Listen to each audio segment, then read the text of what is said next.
साहब मैं हूं हिमांशु द्विवेदी और स्वागत है आपका हमारी खास पेशकश चर्चा में। चर्चा के तहत आज हम बारी बारी से दो विषयों पर बात करेंगे। पहले बातचीत खेल जगत से जुड़ी हुई और दूसरी बातचीत सियासत के खेल से जुड़ी। पहले समझ ही गए आप, हम बात कर रहे हैं मशहूर पहलवान विनेश फोगाट की। विनेश फोगाट जो सुर्खियों में समय समय पर आती रही है, एक व्यक्ति है वह लड़की जब पेरिस ओलंपिक में मैदान में उतरी तो न केवल देश का, न केवल मैदान में खुद का, बल्कि पूरी दुनिया का दिल जीत कर ले गए। विनेश फोगाट ने एक दिन में ही 3 पहलवानों को पटकनी दी। देश की उम्मीदें बन गई कि इस बार कुश्ती में पहली बार कोई महिला पहलवान गोल्ड जीत पाने में सफल होगा, लेकिन वह उम्मीदें 24 घंटे ही ज्यादा से ज्यादा कायम रह पाई जब खबर आई कि विनेश फोगाट को अयोग्य घोषित कर दिया गया है। अयोग्य किस लिए? ड्रग्स के कारण नहीं, अयोग्य इसलिए नहीं कि उसने खेल के नियमों के परे जाके कोई आचरण किया। उसे इसलिए डिस्क्वालीफाई किया गया क्योंकि उसका वजन जिस कैटेगरी में वो मैदान में लड़ती है कुश्ती, उससे 100 ग्राम ज्यादा पाया गया। 50 किलोग्राम वर्ग के अंदर कुश्ती लड़ने वाली विनेश फोगाट 100 ग्राम वजन ज्यादा होने के कारण अयोग्य करार दी गई। हमारा सवाल इस बात को लेकर है कि ओलंपिक जैसे मुकाबले के इतिहास में ऐसा क्यों हुआ, जब इतनी बड़ी टीम, इतना बड़ा दल खिलाड़ियों के साथ गया हुआ है, जिसमें फिजिशियन है, जिसमें डाइटिशियन है, जिसमें कोच है और भी तमाम किस्म के चिकित्सक आदि लोग हैं, तो एक खिलाड़ी अपने वजन को काबू में नहीं रख पाया। क्या यह महज एक हादसा है या कोई साजिश है? बहुतेरे इसी पर आज हम बात करेंगे। हमारे साथ 3 खास मेहमान इस चर्चा का हिस्सा बनने के लिए मौजूद हैं। हमारे साथ में रोहतास नांदल साहब हैं, जिस हरियाणा के खिलाड़ी इस समय ओलंपिक में धूम मचाए हुए हैं, और हरियाणा से ताल्लुक रखते हैं रोहतास नांदल साहब, अध्यक्ष हैं कुश्ती संघ हरियाणा के। हमारे साथ डॉक्टर आरपी गर्ग हैं, अंतर्राष्ट्रीय कुश्ती कोच हैं, और साथ ही मशहूर डायटिशियन डॉक्टर मीता मिश्रा भी हमारे साथ इस चर्चा का हिस्सा बनने के लिए मौजूद हैं। चर्चा की शुरुआत रोहतास साहब से करेंगे। नांदल साहब, आपसे जानना चाहते हैं, क्या महसूस करते हैं आप विनेश फोगाट वाले प्रकरण में? साजिश, लापरवाही या एक अस्वाभाविक घटनाक्रम?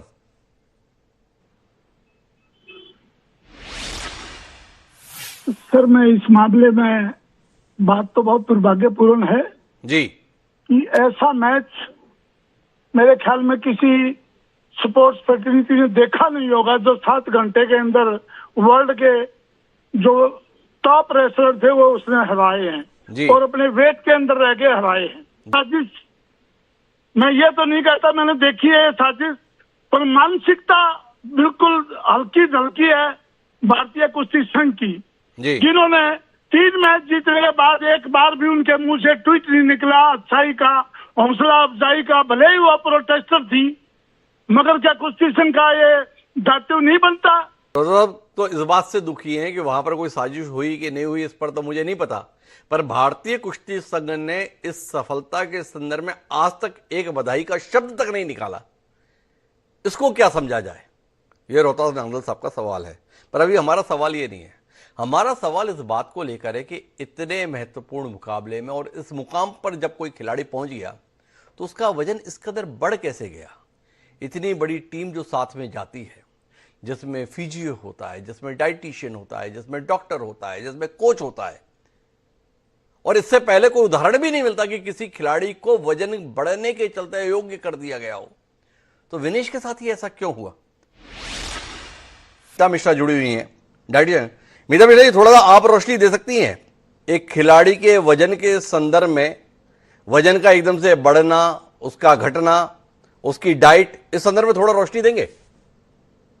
देखिए, जब भी कोई एथलीट रेसलिंग में स्पेशली अगर आप देखेंगे, अगर वो कॉम्पीट करता है तो वो ये चाहता है कि उसको कम वजन वाली कैटेगरी में खेलने का मौका मिले।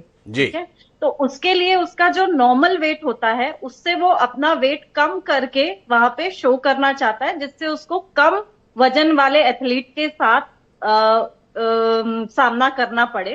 तो इसलिए अगर किसी का वेट 52 है फॉर एग्जाम्पल, तो वो थोड़ा सा अपना वेट डाइट में कंट्रोल करके अपने इलेक्ट्रोलाइट्स यानी सॉल्ट वगैरह कम लेके ऐसे वेट लॉस करते हैं ये जिस दिन वेट शो करना होता है इनको। उसके बाद जैसे ही कंपटीशन होता है, हो जाता है, तो उसके बाद इनको रिकवरी के लिए जैसे इन्होंने सॉल्ट लिया, वाटर का इंटेक बढ़ाया, डाइट में कार्बोहाइड्रेट्स लिए जैसे ही, तो ये अचानक से वेट बढ़ जाता है, क्योंकि ये बहुत ही स्ट्रिक्ट डाइट पे रह के वाटर, सॉल्ट और इलेक्ट्रोलाइट्स एंड प्रोटीन, कार्ब्स को एकदम स्ट्रिक्ट करके ये वेट मेंटेन किया गया था। और उसके बाद जैसे ही आफ्टर कंपटीशन थोड़ा सा, क्योंकि वीकनेस आती है, एनर्जी लो हो जाता है, जिसके कारण अगर रिफ्यूल किया गया है कार्बोहाइड्रेट्स और प्रोटीन और वाटर का, तो वेट एकदम से बढ़ा हुआ आता है। उसको मैनेज करना आसान जरूर है, बट उसके लिए थोड़ा टाइम की जरूरत होती है। जैसे कि हमने देखा विनेश फोगाट जी के पास सिर्फ 12 घंटे थे, कम से कम 1 से 2 दिन अगर रहेंगे तो वो फिर मैनेज हो जाता है कि आप वापस से उतना कम कर सके जो आपने वाटर और फूड के थ्रू इंक्रीज किया है वेट। पर मेरे ये तो रूटीन का काम है ना, जो एक्सपर्ट है वो तो जाते ही इसलिए कि खिलाड़ी को वेट कैटेगरी के अंतर्गत संभाल कर रखा जा सके। और ऐसा महत्वपूर्ण मुकाबला जिसमें खिलाड़ी स्वर्ण जीतने के कगार पर पहुंचा हुआ है, और एक ऐसा खिलाड़ी जिसको 24 घंटे पहले हुए वजन मापन के अंतर्गत 49 किलो 700 ग्राम पाया गया है। क्या आप नहीं मानती हैं कि इसके संदर्भ में कहीं ना कहीं कोई लापरवाही तो हुई है, जिसमें वेट को ये पता होते हुए कि अगले दिन फिर से वेट होगा, हम काबू में नहीं रख पाए? जी, आपका कहना सही है, पर मैं आपको इसमें कुछ चीजें बताऊंगी कि हर दिन के वेट के फ्लक्चुएशन में 3 चीजें बहुत मायने रखती है। उस दिन का आपका स्ट्रेस, आपकी नींद और आपका वाटर का इंटेक।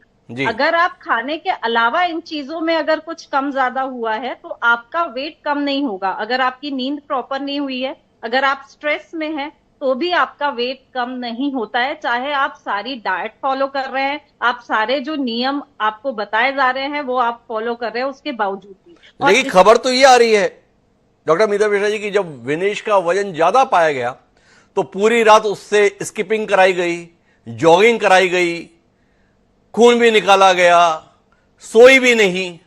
तो जो चीजें आप बता रही हैं वहां पर तो उससे उलट ही हो रहा था।